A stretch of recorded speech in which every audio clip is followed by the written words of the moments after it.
Station চত্বর, হাট বাজার বা রাস্তার ধারের চায়ের দোকানের আগে সার দিয়ে সাজানো থাকতো মাটির ভাঁড়। সময় গড়িয়েছে নিজের নিয়মে, সেই সঙ্গে কমেছে তার চাহিদা। বেড়েছে প্লাস্টিক ও পেপার কাপ ব্যবহারের প্রবণতা। তার সরাসরি প্রভাব পড়েছে পূর্ব বর্ধমানের শক্তিগড় এলাকার কুমোরদের উপর। একসময় এখান থেকে ভিন জেলায় পাঠানো হতো হাজার হাজার মাটির ভাঁড়। এখন সেই ব্যস্ততা অনেকটাই কমে গেছে। বাজার দখল করেছে প্লাস্টিক ও কাগজের কাপ। আর প্রদীপ হয়, চাহিদা এখন অল্প আছে।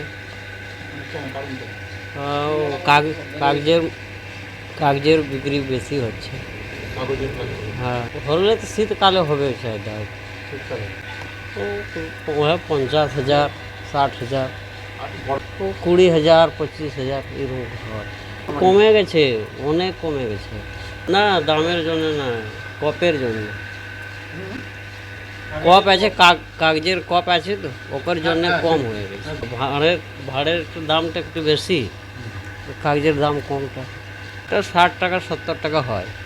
ওই 40 ml, 60 ml।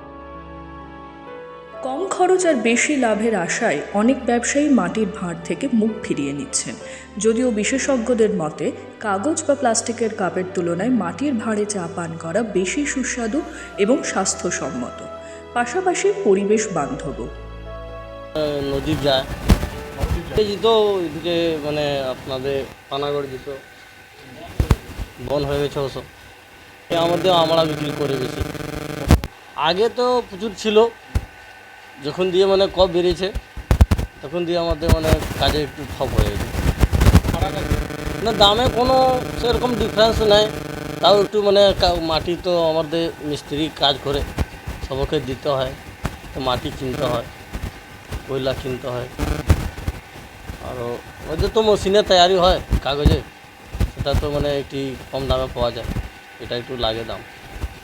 শীতকালে চা বেশি হয়। আর মাটি ঘরে তো আগে তো মানে মানুষ খেত, কিন্তু মানুষ এখন সব খাচ্ছে, এটা কাগজে খাচ্ছে, তখন কী বলবো আর আলাদা। ঐতিহ্য রক্ষা এবং পরিবেশের স্বার্থে মাটির ভাঁড়ের ব্যবহার বাড়ানোর দাবি উঠছে বিভিন্ন মহলে। না হলে খুব শিগগিরই চায়ের সেই চেনা মাটির গন্ধই হয়তো সীমাবদ্ধ হয়ে যাবে স্মৃতির পাতায়। বর্তমানে প্লাস্টিক এবং কাগজের ভাঁড় বাজার আসাতে মাটির ভাঁড়ের চাহিদা অনেকটাই কম।